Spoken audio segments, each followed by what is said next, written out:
Hello students, मैं गुंजन, आप लोगों के फैशन थ्योरी की टीचर।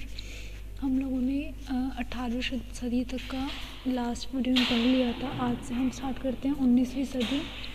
इसमें हम दशक यानी कि हर 10 साल के जो होते हैं उस तरह से हम इसमें फैशन के जो चेंजेस हैं वो पढ़ेंगे। ठीक है, सबसे पहले हम पढ़ते हैं मेंस ड्रेस।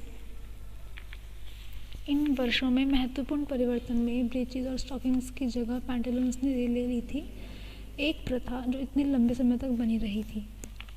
देखो, बहुत लंबे समय तक क्या हो रहा था कि ब्रीचेस और स्टॉकिंग्स हम लोग पढ़ते आ रहे थे। अभी तक जितनी भी सदी हम लोगों ने पढ़ी है, हमने सब में मेंस गारमेंट में ट्राउज़र के रूप में ब्रीचेस को ही पढ़ा है।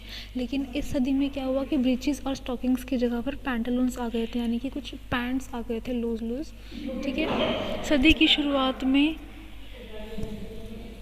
पैंटालून आमतौर पर इलास्टिक टाइप की सामग्री से बने होते थे।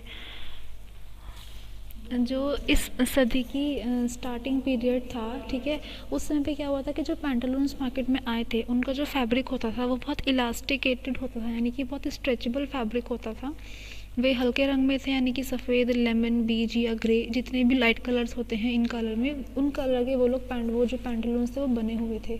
ठीक है, फैशनेबल पैंटालून्स एक ननकिन कपड़े से बने थे जो चीन के नॉनकिंग से आयातित एक मजबूत कपास था। जो ये पैंटालून्स थे, जो ये फैशनेबल पैंट्स थी, ये ननकिन फैब्रिक से बने होते थे। ये ननकिन फैब्रिक चाइना से एक्सपोर्ट होता था।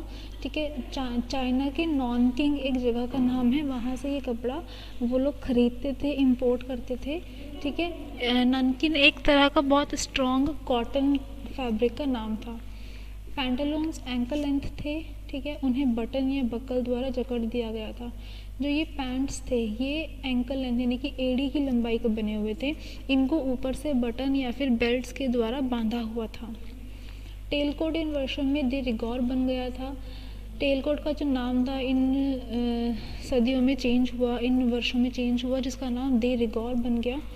इस समय दो शैलियाँ थी, दो स्टाइल के टेलकोट आए थे इस समय पर। पहला था एक डबल ब्रेस्टेड, दूसरा था सिंगल ब्रेस्टेड।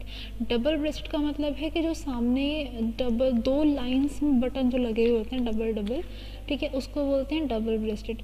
और सिंगल ब्रेस्टेड का मतलब है जो एक सिंगल लाइन में बटन लगे हुए होते हैं कोट के ऊपर, उसको बोलते हैं सिंगल ब्रेस्टेड। तो ये दो स्टाइल के कोट मार्केट में आए थे। इन कोटों की कट और शैली धीरे धीरे लेकिन 3 दशकों में काफ़ी बदल गई थी। देखो, 1 दशक का मतलब है 10 साल, तो 3 दशक का मतलब हुआ 30 साल। 30 वर्षों में इन कोट का स्टाइल में बहुत सारे चेंजेस आए थे। प्रारंभिक वर्षों में कोट कॉलर ऊंचे थे कानों तक।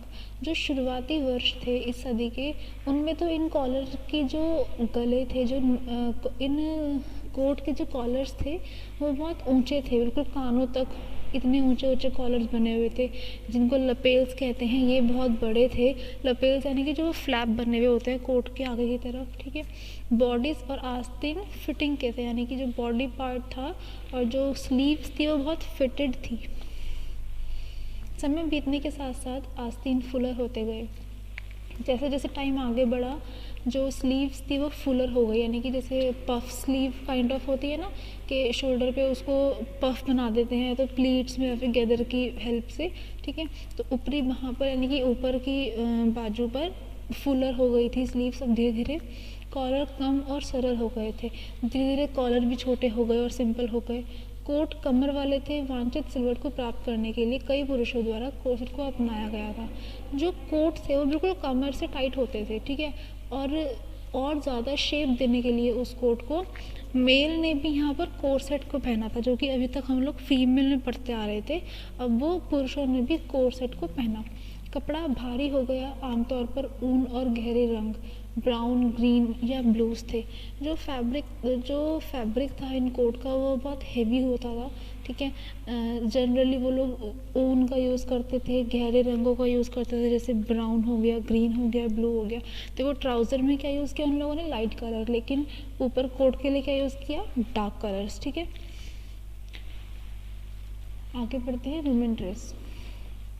नई सदी के पहले दशक का फैशन 1790 के दशक के ही समान रहा। जो 18th सेंचुरी का आखिरी का समय था, यानी कि 1790।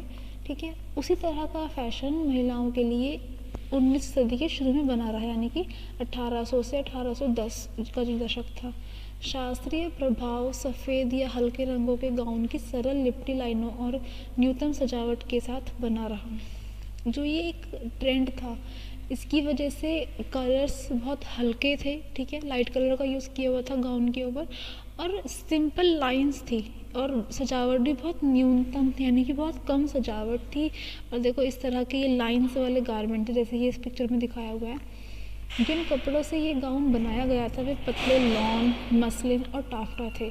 जो फैब्रिक्स इन गाउन के लिए यूज़ करे उन लोगों ने, वो बहुत पतले पतले लॉन के कपड़े या फिर मसलिन के कपड़े या फिर टाफ्टा के फैब्रिक्स थे। आमतौर पर काशीदाकारी सजावट थी, हेम्स और नेकलाइन तक ही सीमित थी। जनरली जो डेकोरेशन थी वो काशीदाकारी थी, सजावट मतलब एम्ब्रॉयडरी से की हुई थी, ठीक है, जो कि हेम्स यानी कि जो नीचे वाला बॉर्डर होता है वहाँ पे, ठीक है, नेकलाइंस पर थी, और सीमित यानी कि छोटी थी। शैली में हाई वेस्ट लाइन थी, जो स्टाइल था वेस्ट लाइन बहुत हाई थी, यानी कि देखो बहुत ऊंची यहाँ पर ये वेस्ट लाइन है इसकी, ठीक है। चौड़ी गर्दन यानी कि नेक बहुत चौड़े थे इन गाउन के। वॉकिंग ड्रेस हेमलाइन ज़मीन तक थी और इवनिंग वेयर के लिए एक लंबी ट्रेन जोड़ी गई थी। जो एक दिन में पहनने की ड्रेस थी वो फ्लोर लेंथ थी, और पार्टी वेयर ड्रेसेस यानी कि इवनिंग वेयर जो गाउन थे उनमें पीछे एक बहुत लंबी सी ट्रेल जोड़ी हुई थी। अतिरिक्त गर्मी प्रदान करने के लिए शॉल और स्टॉल की एक विस्तृत विविधता उपलब्ध थी, और इन्हें अलग अलग तरीक़ों से लपेटा गया था। और ज़्यादा गर्मी के लिए, क्योंकि वेस्टर्न कंट्रीज में बहुत ठंड रहती है ना, तो और ज़्यादा गर्मी के लिए शॉल और स्टॉल को महिलाओं ने लिया हुआ था। शॉल और स्टॉल के बहुत सारे स्टाइल्स में महिलाओं ने उसको अपने ऊपर बांधा हुआ था, लपेटा हुआ था। वे सभी शेप्स में आते थे, मतलब वो बहुत तरह के अलग अलग शेप्स में आते थे यहाँ पर, और शेप्स को रिपीट किया हुआ है, इसको आप मत लिखना। गाउन के कंट्रास्ट थे, उनके किनारे टेसर्ड थे। जो ये शॉल और स्टॉल थे ये गाउन के कंट्रास्ट कलर के थे, यानी कि अगर गाउन येलो कलर का है तो स्टॉल रेड कलर का हो गया, मतलब सेम कलर नहीं पहनते थे वो लोग, ठीक है। और किनारे टेसर्ड थे, जैसे कि आज भी हम लोग अगर शॉल देखते हैं तो किनारों पे ऐसे लटकन रहती है ना धागों वाली, तो वही चीज़ उस टाइम पर भी होती थी। गरम रखने के वैकल्पिक साधन वेस्ट लेंथ स्पेंसर द्वारा पफ और लंबी आस्तीन 3/4 लंबाई के कोट थे। इसके अलावा स्पेंसर कोट जो हम लोगों ने इसके लास्ट सदी में पढ़ा है कि महिलाओं ने भी उसको कैरी करना शुरू किया था, तो ये देखो ये स्पेंसर है ना, तो इस स्पेंसर को भी उन लोगों ने पहनना शुरू किया, जो कि वेस्ट तक लेंथ थी, ठीक है, लंबी लंबी स्लीव्स थी और पफ वाली स्लीव्स थी, ठीक है। तो इस तरह की स्लीव्स का उन लोगों ने स्पेंसर कैरी करना शुरू किया महिलाओं ने ठंड से बचने के लिए। 1810 के बाद फैशन धीरे धीरे बदल गया। 1810 के बाद जो फैशन में चेंजेस आए वो बहुत ज़्यादा होने लगे थे, ठीक है। कपड़े अधिक विविध हो गए थे, जिसमें ब्रोकेड्स, ऊन और भारी सिल्क भी शामिल थे।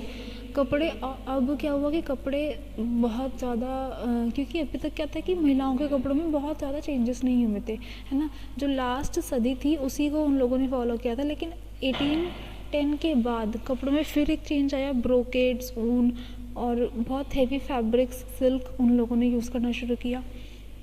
बहुत सारे कलर्स में आए, सिल्वर भी बहुत बदल गया। दिन की पोशाक में हाई नेकलाइंस होती थी और गले में रफ्स पहनना फैशनेबल था। जो रफ हम लोगों ने पहले पढ़े भी हैं, जो एक अलग से कॉलर वो लोग महिलाएं पहनती थी गाउन के ऊपर, तो ये सब चीज़ें फैशन में आई। नेकलाइंस बहुत हाई हो गए, यानी कि कॉलर वाले नेकलाइंस हो गए। इंग्लैंड की एलिज़ाबेथ के समय की तरह, जैसे कि एलिज़ाबेथ का जो समय था इंग्लैंड में, उस तरह का एक फ़ैशन वापस से मार्केट में आया। इवनिंग वेयर के लिए नेकलाइन डेकोरेट थे। इवनिंग वेयर के जो नेकलाइंस थे वो डेकोरेट यानी कि बहुत डीप नेकलाइंस थे, यानी कि दिन में जो पोशाक पहनते थे उनके नेकलाइंस हाई थे, कॉलर वगैरह वाले, और जो इवनिंग वेयर थे, जो गाउन्स थे, पार्टी वेयर गाउन्स थे, उनके नेकलाइंस डीप होते थे, डेकोरेट होते थे।